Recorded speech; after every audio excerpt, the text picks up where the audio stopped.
direct to you. You're listening to the Alex Jones Broadcasting Network.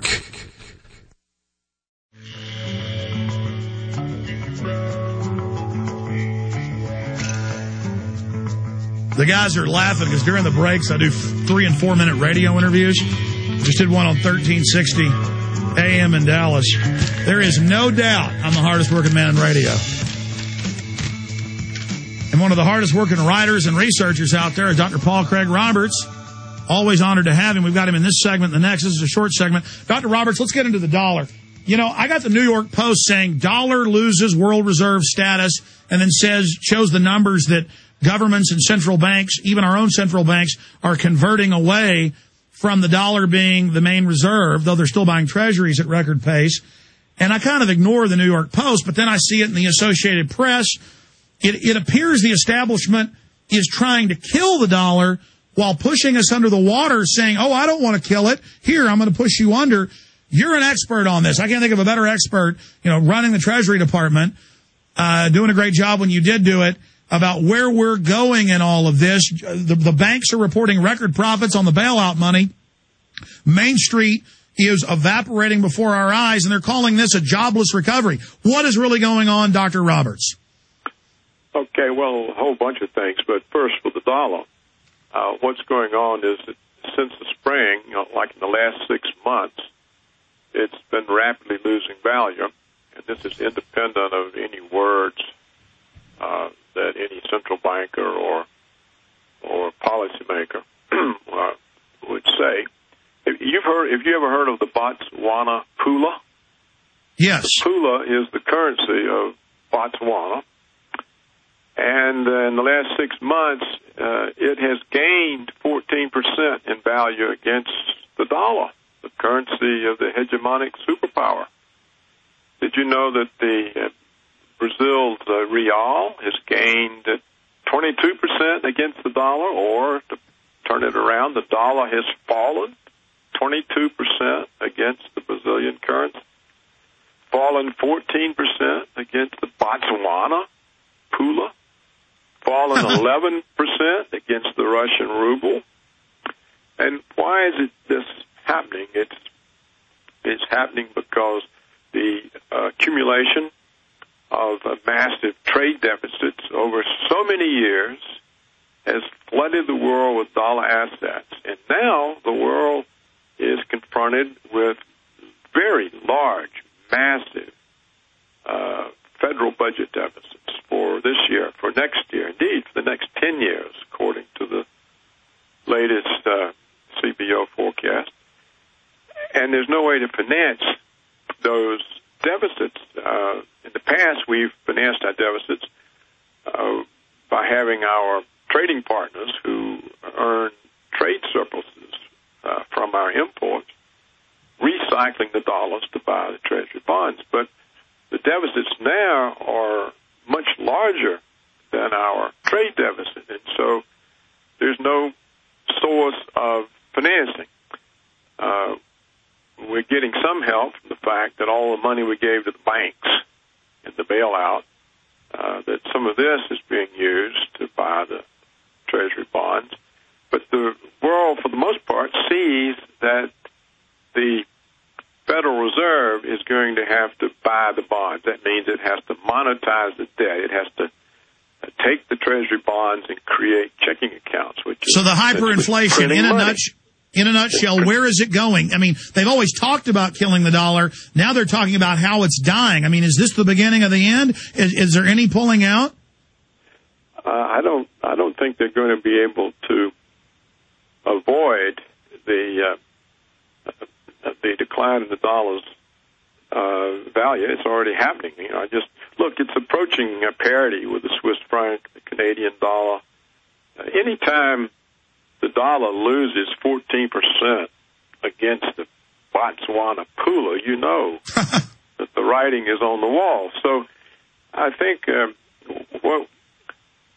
right now we're still undergoing deflation from the collapse of real estate values and commercial real estate values, and a lot of just failed small businesses. And And but you cannot monetize debt without the inflation rate turning up. So I think next year we'll probably see the beginnings of inflation. More pressure will come on the dollar because people will say, hey, I don't want to buy those bonds. They're not paying anything. They've got inflation. And at some point, the Fed is going to be really trapped. How can they raise interest rates to attract Doctor, stay borrowers? there. We got a break. Tell us about it when we get back. This is key. Let me tell you a little bit about one of our great sponsors, HomeGain.com. This is the place to get you started buying or selling a home, finding a realtor, and getting any real estate questions answered. Go to HomeGain.com and see what I'm talking about. All you need to do is type in your home address, and you will get an instant free estimate of your home's value online. This is a great way to be able to monitor the value of your home. And again, it's absolutely free. There are tons of tools to help you. For instance, if you want to remodel your home, go to HomeGain.com. Use their Home Sale Maximizer to help you determine which home improvements can most increase your home's value before you put it on the market. For 10 years, these folks have been helping home sellers and buyers. Visit their link at Infowars.com. Look for Max, the orange Home Gain Gorilla, to help you with any real estate needs you might have. You'll love this site. It's HomeGain.com, HomeGain.com. Check them out today.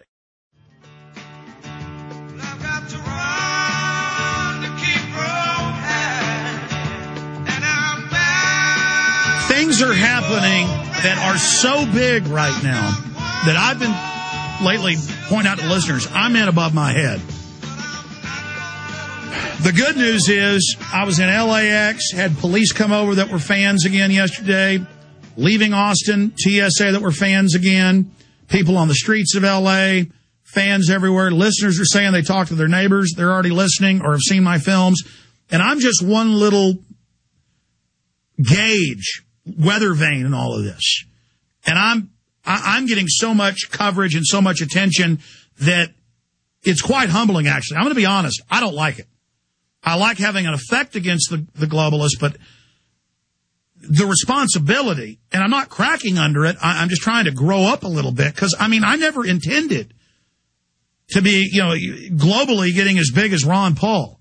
It's very, very humbling, and then I'm trying to make sure I'm accurate, I do a good job, but I guess in what I'm saying here, and I want Dr. Roberts' comment on this, and we'll get back into the dollar, is people are waking up everywhere. I'm on a bunch of big European radio stations today, U.S. radio stations, hundreds of interviews coming in a week. I can't even do a tenth of them.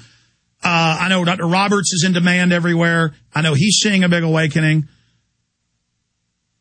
But at the same time, it doesn't matter if everybody's waking up. To a certain extent, the establishment is going hell-bent for leather, and they're committed, and no matter what, it looks like they're going to kill the dollar. As he said, it's already happening. Folks, do you know what this is going to look like when not just we have inflation, but we can't buy foreign goods anymore because nobody wants our cruddy dollars, and we don't have any industry left, and we got a police state arrogantly stomping around.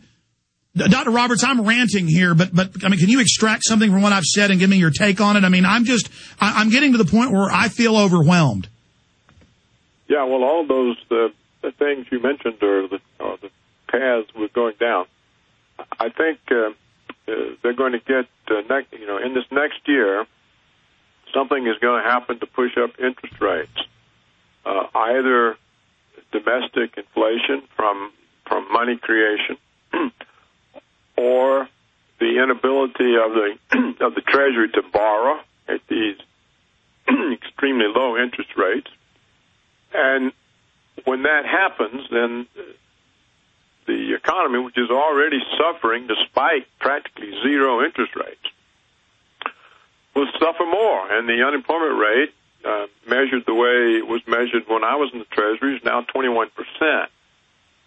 So it can go a lot higher. In the meantime, the corporations are continuing to offshore jobs. They're continuing to bring in foreigners on work visas.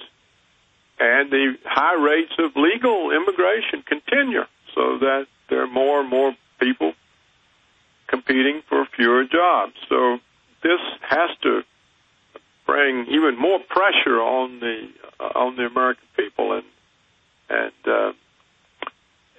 they're already suffering. Look, you see, today or yesterday, it was reported that the investment banks are making so much money, they're back to those massive bonuses. And it says that Goldman Sachs is going to give an average payout of 500,000 pounds, British pounds. That's $800,000 to each of its 5,500 London staff. The senior executives are going to get bonuses of several million pounds, and the top ones 10 million pounds. That's $16 million. So they're paying out these kinds of bonuses